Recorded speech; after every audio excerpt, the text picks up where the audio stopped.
살필 거라는 건데 그래서 이번에 외교안보 특히 이제 정의용 서원 이렇게 이름을 명시한 것을 두고 혹시 문재인 대통령에 대한 신뢰는 계속적으로 갖고 있으나 참모들에 대한 어떤 부정적인 인식을 드러냈다 이런 시각도 있는 것 같은데 거기 설득력이 있습니까? 예, 뭐 당연히 설득력이 있다고 보고요. 네. 저도 실제로 그렇게 저도 개인적으로 그렇게 판단을 합니다. 대통령은 계속 어떤 메시지들을 계속 내왔어요. 내왔으면 그 참모그룹 또 통일부 이런 관계 부서에서 할 수 있는 일들을 계속 찾아서 북한에게 시그널도 주고 신뢰를 하나하나씩 그런 걸 통해서라도 쌓아야 되는데 사실 북한이 문재인 대통령에 대한 신뢰가 얼마나 컸겠습니까? 그렇기 때문에 판문점 선언이나 9.19 평양 공동선언 그리고 능라도의 15만 인민들 앞에서 대통령을 모셔다가 선언도 하고는 이런 최고 존엄으로서의 김정은 위원장의 그 행보는 굉장히 파격적이었던 것이죠.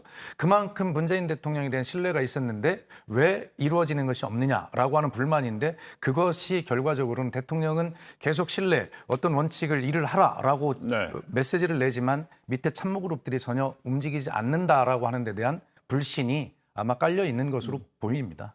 근데 저는 이제 그런 생각이 드는 거예요. 기대가 크면은 실망이 큰 거거든요. 네.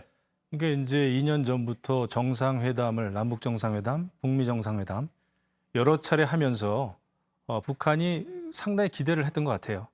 그럼에도 불구하고 이제 하노이 북미 정상회담에서 어찌 보면은 김정은 위원장이 굉장히 망신을 당한 거 아니겠습니까? 국제적으로. 네.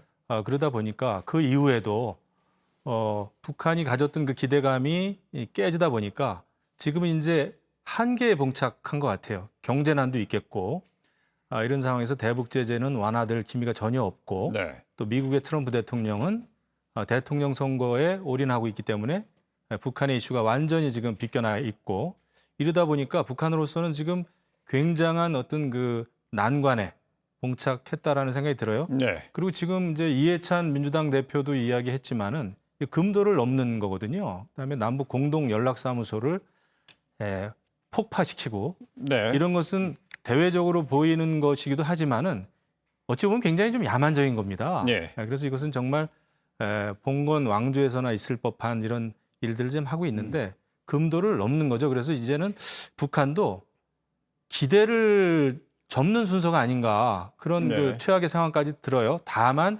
김정은이 이제 아직은 말을 아끼고 있다는 거에 대해서 조금의 뭐 기대는 있겠으나 제가 볼 때는 남북 관계에 이거는 2년 전보다 훨씬 더 후퇴한 모습으로 갈 가능성이 크다 이렇게 예. 봅니다.